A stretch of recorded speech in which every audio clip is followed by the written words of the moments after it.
No vídeo anterior, nós iniciamos o tema ação penal e, como eu disse na semana passada, nós dividimos a ação penal em 3 partes.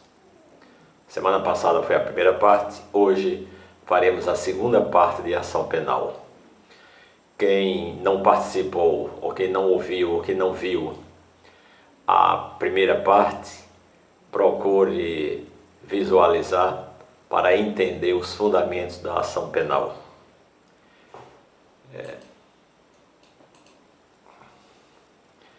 A ação penal pública. Na semana passada nós mostramos as espécies de ação penal, que é a ação penal pública, que está dividida em condicionada e incondicionada, e a ação penal privada, a exclusiva ou propriamente principal, a personalíssima, e a ação penal privada subsidiária da pública, que comentaremos hoje. Falamos também no prazo, falamos quem tem a titularidade da ação. E hoje vamos dar prosseguimento falando sobre a ação penal pública. Quando se fala em ação penal pública, como já dissemos na semana passada, é porque o interesse maior na solução da lide, do conflito, compete ao Estado, já que o Estado é o detentor da garantia dos direitos fundamentais, dos direitos à segurança pública, dos direitos à integridade física do cidadão. Embora em cada crime que acontece há uma vítima que é uma pessoa física, mas na maioria dos casos o interesse primeiro da sociedade é do Estado, que tem o poder de iniciar a ação penal e efetuar o seu devido processo para, ao final, numa sentença, o juiz dizer o direito, dizer quem tem o direito. Então, a iniciativa na ação penal pública é do Ministério Público. É um órgão estatal já criado exatamente para representar a sociedade no oferecimento da denúncia, solicitando do Estado a instauração penal. Portanto, é o titular da ação, o Ministério Público. Isso está garantido lá no artigo 129 da Constituição Federal, no inciso 1º.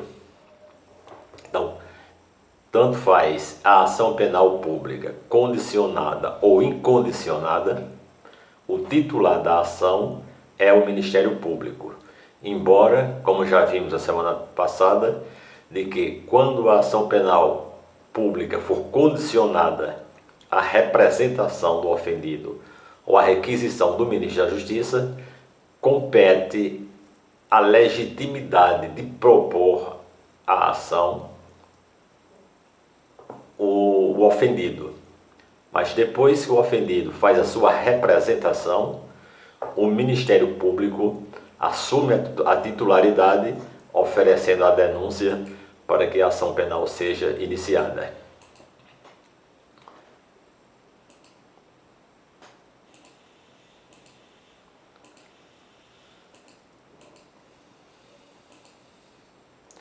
A ação penal pública incondicionada, como também já dissemos na semana passada, é aquela que não depende de uma condição. Está muito claro na própria palavra. Que condição é essa? É a provocação de terceira pessoa. O Estado não precisa esperar que alguém o provoque para iniciar a ação. O próprio Estado toma essa iniciativa e o Ministério Público oferece a ação. No nosso Código Penal, lá no artigo 100, vem estabelecendo que a regra do sistema penal brasileiro é a ação pública incondicionada. Por isso, como também já dissemos, em momento nenhum, quando a ação é pública e incondicionada, o Código não precisa dizer como se procede a ação. Quando o Código silencia, é porque já se sabe que a ação é pública e incondicionada. Para que a ação não seja pública e incondicionada, é preciso que o Código estabeleça e o diga expressamente. Só se procede mediante representação ou só se procede mediante queixa? A queixa na ação privada e a representação na ação pública, condicionada à representação. Quais são os princípios que regem as ações públicas incondicionadas? Então, é um conjunto de normas, conjunto de regramentos que vem dizer como é que a ação penal pública incondicionada ela deve se reger. Quais são os princípios que ela deve se nortear? Um deles é o princípio da oficialidade. Quando se diz que um órgão é oficial, é porque é um órgão público, é um órgão estatal. E a ação penal é pública com relação à oficialidade é porque ela tem que ser promovida pelo Ministério Público, que é um órgão oficial do Estado. É aquele órgão que foi criado tendo a legitimidade ativa para propor a ação penal através do oferecimento da denúncia. Então, o princípio da oficialidade é que um órgão oficial, um órgão do Estado, que é o Ministério Público, é quem compete a titularidade da ação penal. O princípio da obrigatoriedade ou da legalidade.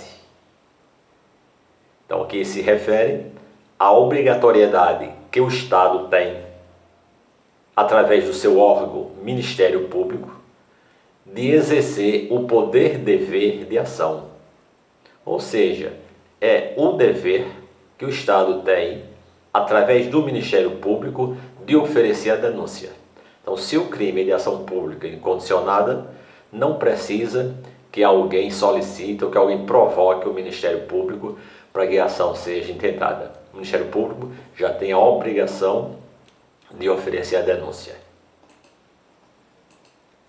Um outro princípio é o princípio da indisponibilidade, que está lá no artigo 42 do Código de Processo Penal, que diz textualmente: o Ministério Público não poderá desistir da ação penal. Uma vez oferecida a denúncia, uma vez iniciada a ação penal com o recebimento da denúncia pelo juiz, o Ministério Público não pode mais dispor dessa ação, ou seja, não pode desistir da ação. Ela tem que prosseguir até que o juiz sentencie. O princípio da intranscendência é um princípio que vem garantir a integridade, a liberdade, a individualidade das pessoas, evitando que se haja injustiça com oferecimento da denúncia com pessoas que não estejam ligadas diretamente ao crime. Então, diz respeito ao fato de que a ação penal condenatória é proposta contra a pessoa ou as pessoas a quem se imputa a prática do delito, não podendo passar da pessoa do infrator. Conforme a gente já ouviu na história da humanidade, casos em épocas remotas, onde às vezes se prendia um parente do suposto acusado, ou às vezes até condenava a pessoa inocente, para ver se descobria de fato quem era o autor do crime.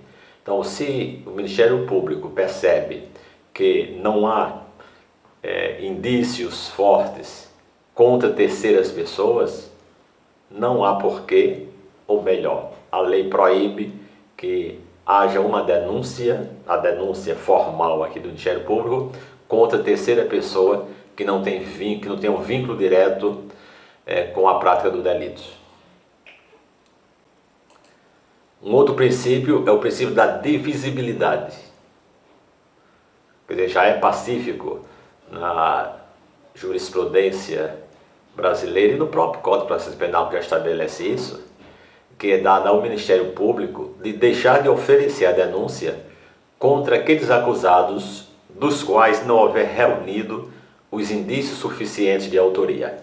Então, se o Ministério Público, ao receber o inquérito, ou tendo ele outros documentos que possa oferecer a denúncia, se várias pessoas foram citadas ou seja no inquérito, ou seja com outros documentos probatórios que o promotor tenha, se ele perceber em determinado momento que não há indício suficiente contra alguma das pessoas que foram citadas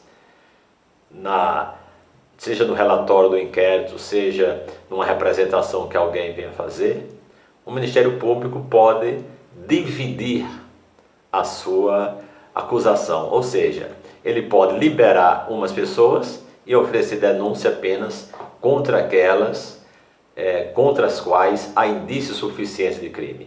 Não há obrigatoriedade do Ministério Público ter que oferecer a denúncia de todos que foram citados sem haver indício suficiente contra todos eles. Isso ele chama princípio da divisibilidade, porque ele pode considerar umas partes e desconsiderar outras partes. E a ação penal, como já dissemos, a regra do Código Penal é que toda ação penal é pública, salvo quando a lei expressamente a declara privativa do ofendido. Então quando estudamos português, era muito comum se dizer toda regra tem exceção. Regra de acentuação, regra gramatical, qualquer regra lá no português, o professor dava a regra para cada tema daquele, para cada conteúdo, e dizia toda regra tem exceção. Aí apresentava uma exceção para aquela regra que foi dada. Aqui o Código também já estabelece isso. Diz que em regra, toda ação é pública, salvo, ou seja, a exceção, se a própria lei declarar que aquele tipo de crime, a ação vai ser privativa do ofendido e não do Estado, que é o caso da ação penal pública, condicionada à representação, e da ação penal privada, que a legitimidade para a propor a ação é do ofendido. Agora, a titularidade da ação, de oferecer a denúncia e prosseguir acompanhando a ação, é do Ministério Público.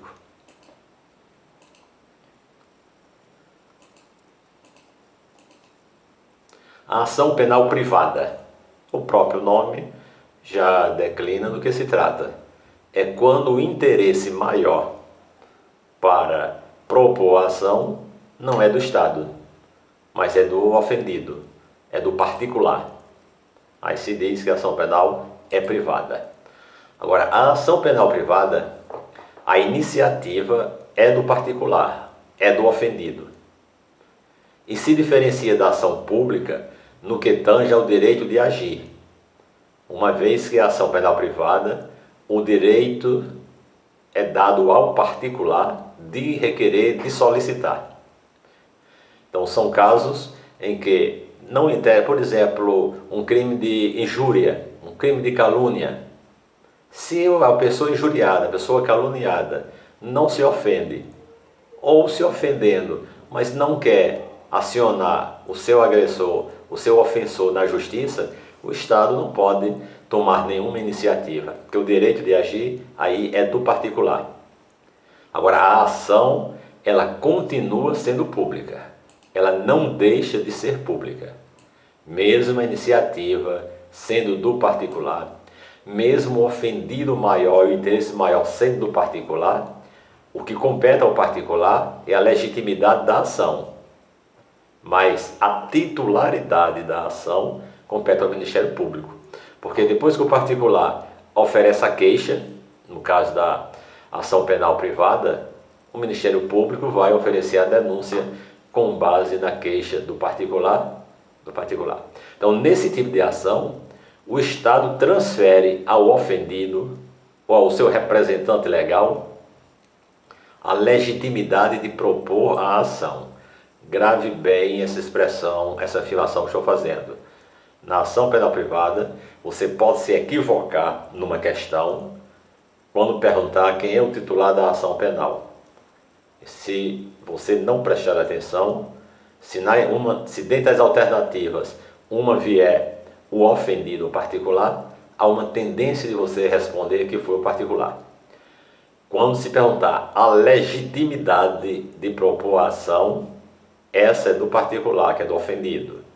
Agora, a titularidade da ação é do Ministério Público. Espero que tenha dado para compreender a diferença entre legitimidade da ação e titularidade da ação.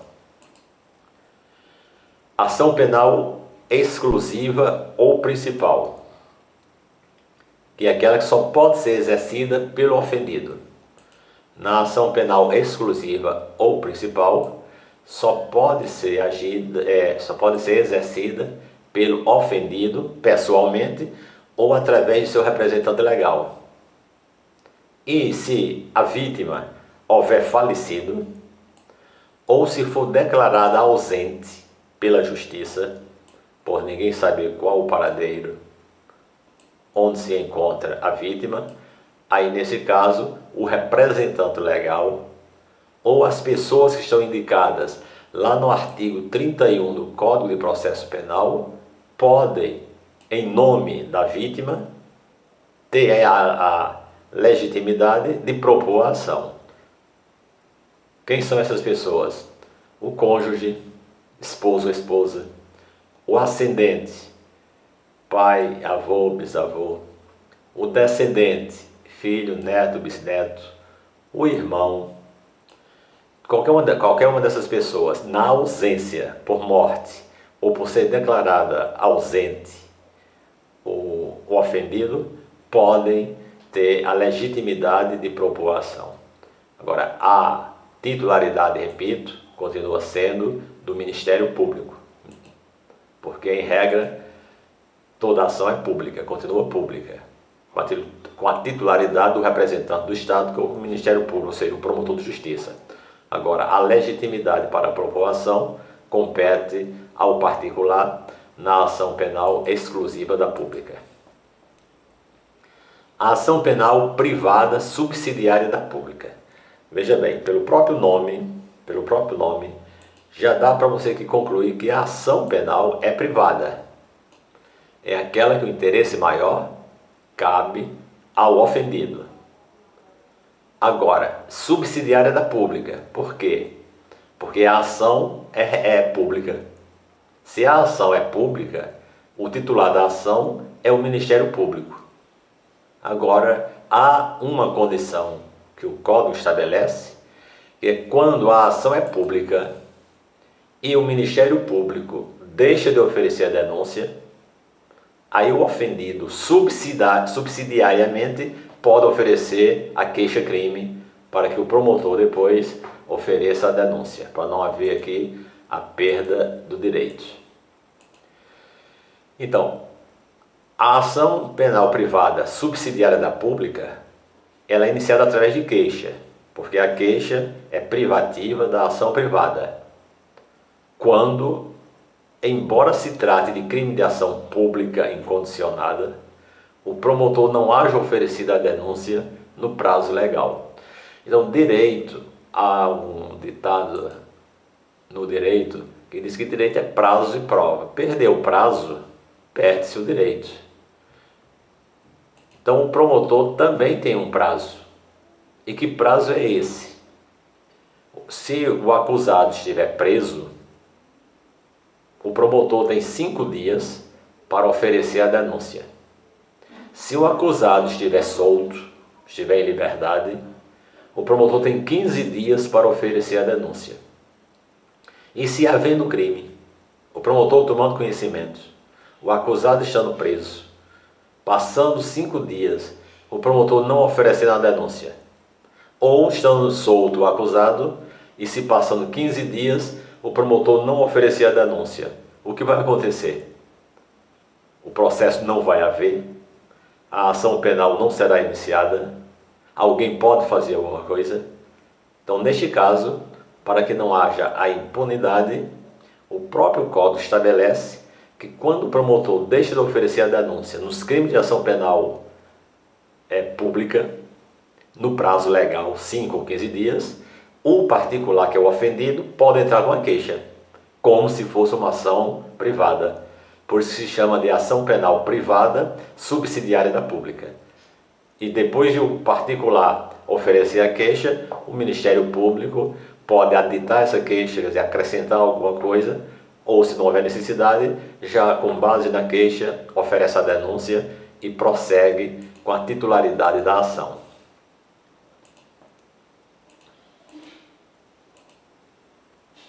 E há uma ação chamada também ação privada personalíssima. É quando a titularidade é atribuída única e exclusivamente ao ofendido.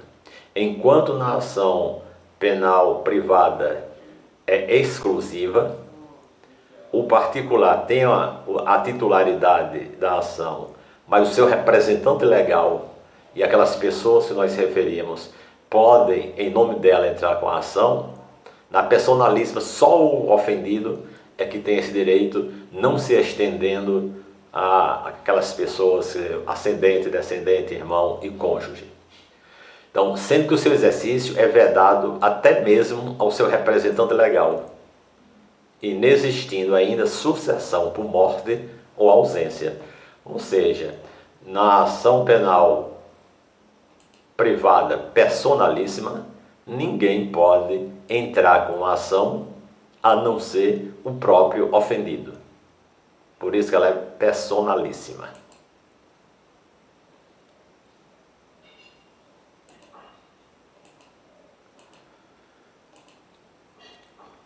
E no nosso Código Penal só há um caso de ação penal privada personalíssima, que é o crime de induzimento a erro essencial ou ocultação de impedimento, que está lá no artigo 236 do Código Penal. E o que seja induzimento a erro essencial ou ocultação a impedimento. Então, se recorrermos ao Código Penal, vamos ver lá no artigo 236 do que se trata. Lá vai dizer que consiste no ato de enganar o cônjuge, ou seja, enganar a mulher ou o marido para casar, escondendo fatos que possam inviabilizar a vida conjugal. Alguns exemplos que podemos dar, um deles. Digamos que um dos dois, o noivo ou a noiva, tem uma doença incurável e não dar conhecimento à outra parte dessa característica, dessa condição que ele tem de ter uma doença incurável. E se casam. Ele está aí cometendo um crime de ocultação, de induzimento a um erro essencial. Digamos que o noivo possa ser, digamos, estéril e não diga esta condição à sua noiva. E ela, como toda mulher, ou quase todas, tem o desejo de ser mãe. E só vem descobrir isso depois. Então, se ele tinha esse conhecimento e esconde, é o que se trata aqui de enganar o cônjuge para se casar, escondendo fatos que podiam inviabilizar o seu casamento. Ou então, por exemplo, digamos que alguém já é casado, consegue um documento, uma certidão de nascimento, como se solteiro fosse, esconde essa condição para uma futura noiva e vai se casar, digamos, em outro local, tentando burlar o próprio registro civil. Se ele já era casado, isso é um motivo de impedimento ao casamento. Mas só quem pode alegar isso é a pessoa ofendida.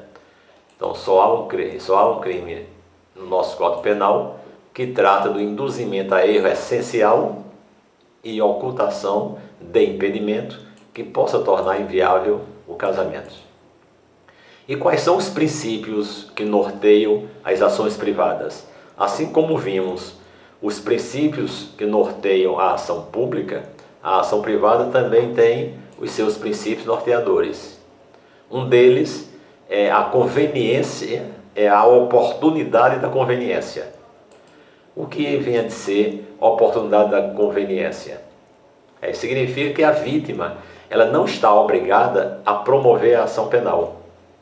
Enquanto na ação pública o Estado tem o dever, tem a obrigatoriedade de exercer a ação penal, de promover a ação penal, nos crimes de ação penal privada, o particular, o ofendido, tem essa faculdade de querer ou não acionar o seu algoz. Então a vítima ela não está obrigada a promover a ação penal, mesmo estando presentes as condições necessárias para a propositura da ação.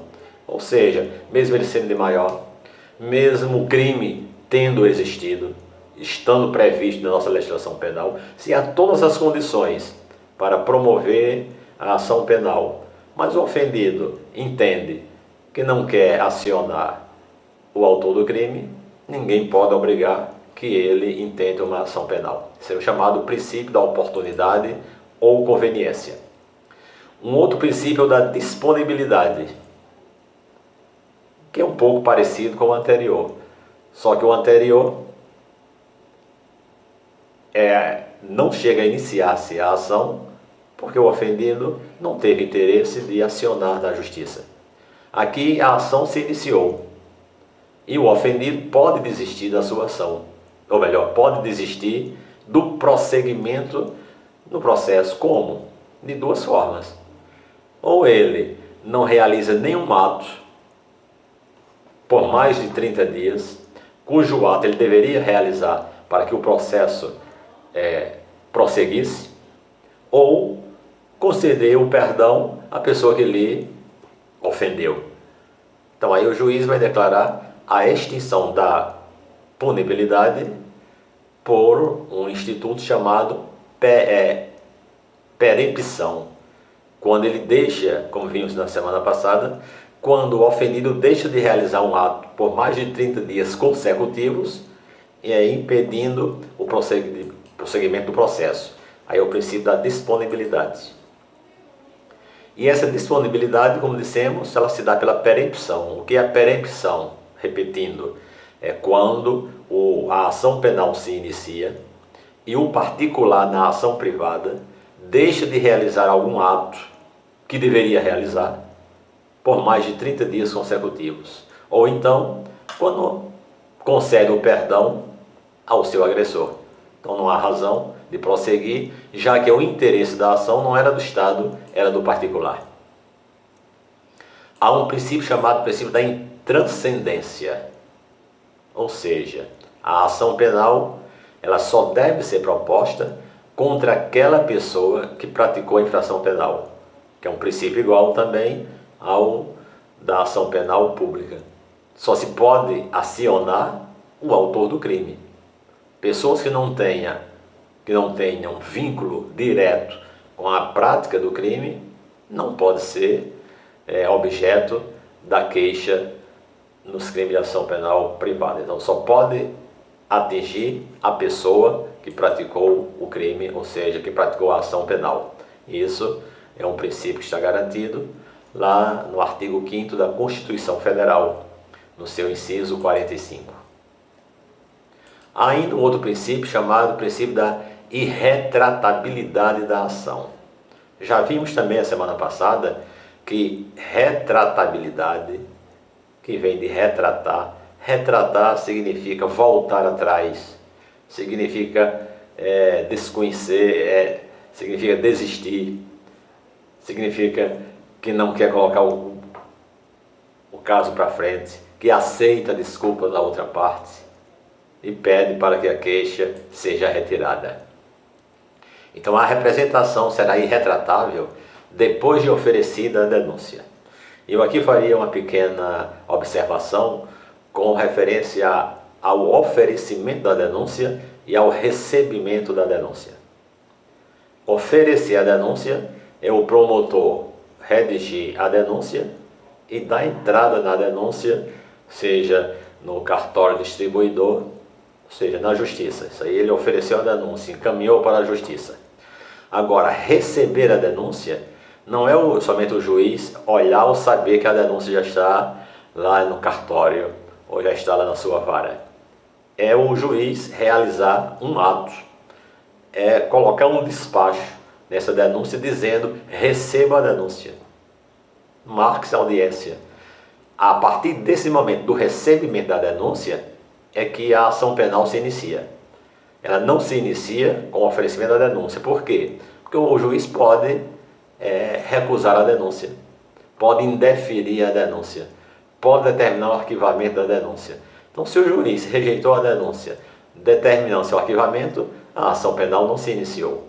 Então, ela se inicia com o recebimento da denúncia. E depois, agora, com relação ao momento em que o ofendido que entrou com a queixa pode se retratar, ou seja, pode desistir da sua ação penal, é até o momento do oferecimento da denúncia. Depois que o promotor oferecer a denúncia, o ofendido não pode mais se retratar. Essa ação vai ter que prosseguir. E aqui alguns exercícios para fixar um pouco desse conteúdo. Então, aqui temos uma questão. Quanto à titularidade da ação, é incorreto afirmar que... Lembre-se bem de algumas observações que nós fizemos em vídeos anteriores com relação ao que está se perguntando. Então, antes de ler as 4 alternativas, A, B, C e D, procure entender o que é que o enunciado está querendo. Aqui, a primeira observação que eu faço é que ele está querendo saber a titularidade, não está querendo saber a legitimidade. Lembre-se que eu falei que a legitimidade na ação penal condicionada ou na ação penal privada, a legitimidade de propor ação é do particular. Agora, a titularidade da ação é sempre do Ministério Público. Então, se falou em titularidade, você aqui já entendeu que aqui é a competência que tem o Ministério Público. É incorreto afirmar. Eu disse também num dos vídeos que vamos observar bem aquelas palavras que não são muito usuais. Geralmente se pede é errado afirmar, é correto afirmar. E essa expressão é incorreto nem sempre é utilizada. Então ela pode confundir um pouco quem vai interpretar a questão. Principalmente se ele viesse o advérbio negativo antes. Ou seja, não é incorreto. Aí ficaria 2 negações, o in aqui e o não anterior. Então, o que é que eu sugiro que você faça? Você risca essa palavrinha, incorretos, e coloca lá em cima, é errado afirmar. Porque aí você não vai ter problema para fazer uma confusão, principalmente depois de vir analisando várias questões. Então, pelo enunciado, ele está querendo o quê? Se é errado afirmar que o promotor é quem deve agir nessas questões. Então, letra A. O titular da ação penal pública condicionada à representação é a vítima ou seu representante legal. Nós sabemos, como já dissemos, que a ação penal pública condicionada à representação só pode se iniciar se a vítima oferecer a representação. Então não confunda que ele é o titular da ação. Ele tem a legitimidade para propor a ação. Agora, se eu tivesse perguntado aqui em cima, quem tem a legitimidade da ação, aí aqui estaria correta. Mas quando eu estou pedindo a titularidade, quem tem a titularidade nem é a vítima e nem é o seu representante legal. Então você já sabia que essa primeira questão aqui estaria errada. A letra B. O titular da ação penal pública incondicionada é o Ministério Público. Eu acho que eu analisei, que fiz uma análise, uma confusãozinha aqui na análise, mas eu vou prosseguir. O titular da ação penal pública incondicionada é o Ministério Público. Aqui está correto. Veja bem, eu disse aqui que essa questão, a primeira, estava errada. Essa segunda, o titular da ação penal pública incondicionada é o Ministério Público, é sim. Então está correto, porque ele é o titular. C. O titular da ação penal privada, veja bem aqui, o titular da ação penal privada é a vítima. Como eu disse lá em cima, titularidade é sempre o Ministério Público. A vítima aqui tem a legitimidade de propor ação. Uma vez inerte o Ministério Público, ou seja, o Ministério Público não oferecendo a denúncia dentro do prazo que a lei estabelece. Qual é o prazo? 5 dias se o acusado estiver preso, 15 dias se o acusado estiver solto. Então, uma vez o Ministério Público não oferecer a denúncia no prazo que lhe compete, a vítima ou seu representante legal terá legitimidade para ajuizar a ação penal privada subsidiária da pública. Essa frase está correta ou está errada? Como nós vimos, que aqui se trata da ação penal privada subsidiária da pública. Se o promotor que tinha a obrigação de oferecer a denúncia não o fez no prazo legal, o particular vai entrar com uma queixa, que é uma ação penal privada, subsidiária da pública, substituindo o promotor que não ofereceu a denúncia. Então, o titular da ação penal pública, condicionada à representação, não é a vítima. Está errado afirmar essa questão. Aqui seria a letra A. Segunda questão. O prazo de 6 meses. Nós vimos na semana passada que o prazo para que o ofendido tenha para entrar com a representação no crime de ação pública condicionada ou na ação penal privada é de 6 meses. Agora, 6 meses a contar de quando? Que dissemos também no vídeo anterior. Por isso que é importante, quem não viu o vídeo anterior, que procure assistir ao vídeo anterior para entender completamente as questões de ação penal. Então, os 6 meses vão contar do dia em que foi praticada a ação ou a omissão, do dia que o crime foi realizado, do dia em que a vítima soube quem é o autor do delito, do dia em que se consumou o delito, e nenhuma das alternativas. Se aqui você não se lembrasse do que nós falamos com relação quando se inicia o prazo dos 6 meses para se oferecer a denúncia, porque se passando os 6 meses sem que o particular, o ofendido, ofereça a sua representação ou queixa, ele perde o direito de entrar com a ação. Isso aí chama-se de decadência, que também já falamos sobre isso. É o ofendido perdeu o direito de entrar com a ação porque perdeu o prazo. Mas se você tiver dúvida se é do dia que ocorreu o crime, se é do dia em que ele tomou conhecimento quem é o autor do crime, se é do dia que se consumou o delito, se ou nenhuma das respostas, você pode aqui, por exclusão ou por dedução, chegar a uma conclusão. Via de regra, você poderia achar que era do dia que foi praticado o crime, que seria o lógico. Mas aí vem a pergunta, e se não souber quem foi que praticou o crime? Até aqui, o inquérito não identificou quem foi o autor do crime, até aqui a vítima não sabe quem é o autor do crime, então não tem como entrar com ação penal, porque não sabe contra quem vai entrar com essa ação penal. Então por aqui já dá para você concluir que a ação deve ser intentada no prazo de 6 meses, a partir do dia em que soube quem era o autor do crime. O crime pode ter acontecido hoje, a vítima só veio tomar conhecimento do autor 1 mês depois, então o prazo só vai começar a contar 1 mês depois. Assinale a alternativa incorreta. Veja novamente aqui essa expressão incorreta. Ou seja, assinale a alternativa errada. Aí vem a afirmação. Nos casos em que somente se procede mediante queixa, se só se procede mediante queixa, você já sabe que é uma ação penal privada, porque a queixa é privativa do ofendido no crime de ação penal privada. Considerar-se-á perempta a ação.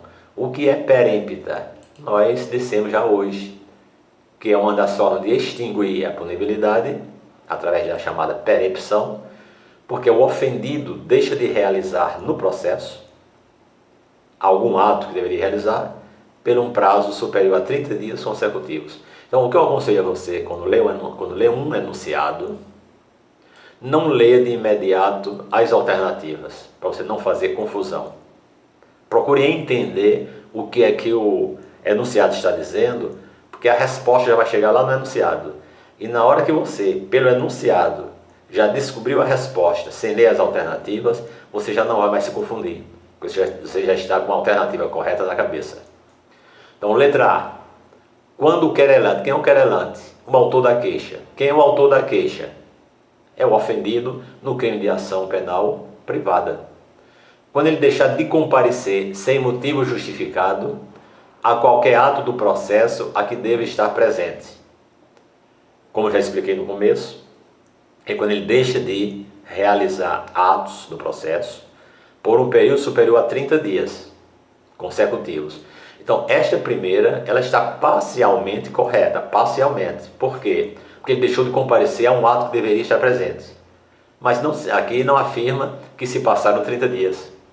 Então, essa aqui está incompleta, não é a que está, não é uma afirmação errada.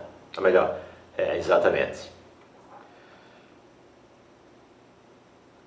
Quando falecendo o querelante ou sobrevindo sua incapacidade, não comparecer em juízo para prosseguir no processo dentro do prazo de 60 dias, qualquer das pessoas a quem couber fazê-lo.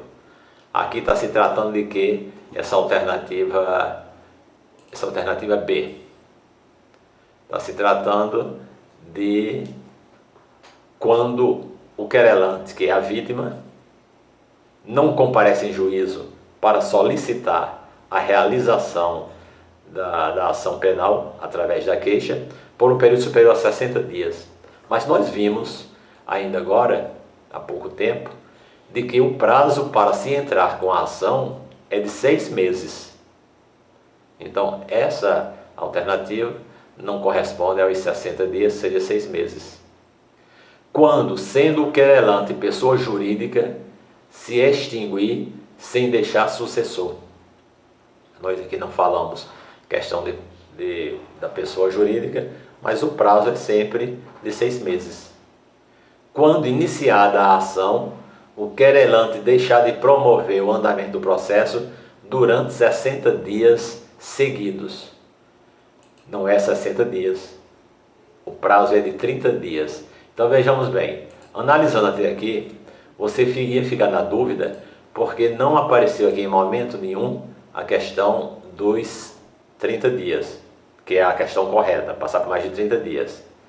E aqui está afirmando, no inciso D, que é durante 60 dias consecutivos, não é, é durante 30 dias consecutivos. Então, espero que tenha dado para entender. Nessa primeira daqui, ela está parcialmente correta, na letra A, então nós não vamos considerar aqui que ela está errada totalmente, porque tanto pode estar errada como está correta, porque na letra A eu não afirmei o prazo. Na segunda está errada, porque vem o prazo de 60 dias para iniciar a ação, e o prazo não é de 30 dias, é de 6 meses. Na terceira, na letra C é a mesma coisa, o prazo é de 6 meses, não é quando deixar sucessor. E, ou melhor, quando sendo o querelante pessoa jurídica, se extinguir ou se deixar sucessão. Aqui está correto. Porque se a pessoa jurídica se acabou, não existe mais, foi declarada extinta, e se não tem sucessor dessa empresa, não há como se entrar com uma ação. E a letra D está errada, somente por causa aqui do período dos 60 dias consecutivos. Então veja bem que é muito importante, ao tentar resolver qualquer questão, primeiro discutir a questão lá do enunciado para entender o que se pede. Na próxima semana nós terminaremos a ação penal com a terceira parte. Espero que vocês possam divulgar, possam compartilhar, mas sobretudo estudar. Procure ler o código que trata na parte de ação penal. Se possível, leia algum doutrinador, quer dizer, algum livro que fala sobre ação penal, ou pesquise na própria internet para aprofundar mais esses fundamentos genéricos que nós estamos passando para vocês, num linguajar que seja acessível para todos. Muito obrigado e até a próxima semana.